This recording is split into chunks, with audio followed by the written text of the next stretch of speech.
তুরস্ক আর বাংলাদেশের কূটনৈতিক সম্পর্ককে আরও শানিত করতে দুই দেশের পররাষ্ট্র দপ্তরের মধ্যে যে ধারাবাহিক সংলাপ চলছে, মঙ্গলবারের এই সভা মূলত তারই অংশ। রাষ্ট্রীয় অতিথি ভবন পদ্মায় এই বৈঠকে নেতৃত্ব দেয় বাংলাদেশের পররাষ্ট্র সচিব এবং তুরস্কের উপ পররাষ্ট্রমন্ত্রী, যেখানে গুরুত্ব পায় ঢাকা আঙ্কারা বাণিজ্য, বিনিয়োগ, জ্বালানি, সন্ত্রাস দমনসহ আইসিটি, ইঞ্জিনিয়ারিং, স্বাস্থ্যসেবার মতো বিষয়গুলো। তবে এর মধ্যে আলোচনা জোগায় দুই দেশের সামরিক সহযোগিতার বিষয়টি। বুধবার পররাষ্ট্র উপদেষ্টা এ নিয়ে কথা বলেন। নিজ মন্ত্রণালয়ে এক ব্রিফিংয়ে সাংবাদিকদের প্রশ্নে তিনি নিশ্চিত করেন, তুরস্কের উপপররাষ্ট্রমন্ত্রীর সঙ্গে সামরিক সহযোগিতার বিষয়ে আলোচনা হয়েছে। বলেন, ভবিষ্যতে দুই দেশ সামরিক সম্পর্ক এগিয়ে নিতে আগ্রহী। এটা একটা স্বাভাবিক ডেভেলপমেন্ট।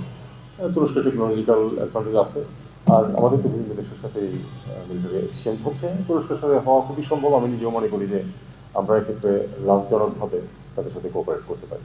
এ সময় 2 দিন আগে বাংলাদেশের নির্বাচন নিয়ে ভারতের পররাষ্ট্র সচিব বিক্রম মিশ্রির বক্তব্যের প্রতিক্রিয়া দেন তিনি বলেন, বাংলাদেশের নির্বাচন নিয়ে ভারতের পররাষ্ট্র দপ্তরের এমন বক্তব্য অপ্রত্যাশিত। এই বক্তব্যটাকে আমি এভাবেই দেখি যে এটা তাদের বিষয় নয়, এটা সম্পূর্ণ বাংলাদেশের অভ্যন্তরীণ বিষয় এবং এ ধরনের কমেন্ট সম্পূর্ণ unwarranted.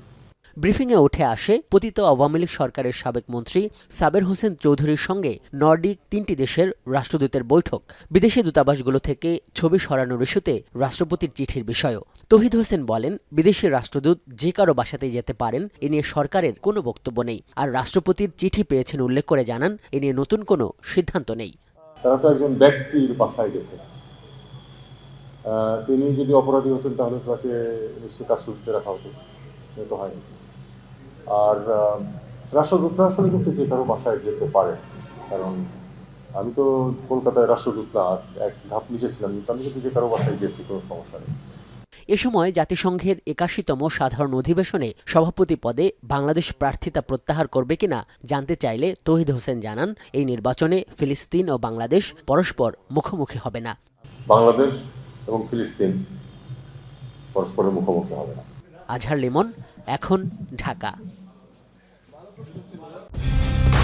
Colour expert, George sap এবং মাইল্ড অন হ্যান্ডস টেকনোলজি সমৃদ্ধ অরিক্স ক্রিস্টাল ওয়াশ আপনার লন্ড্রি এক্সপার্ট।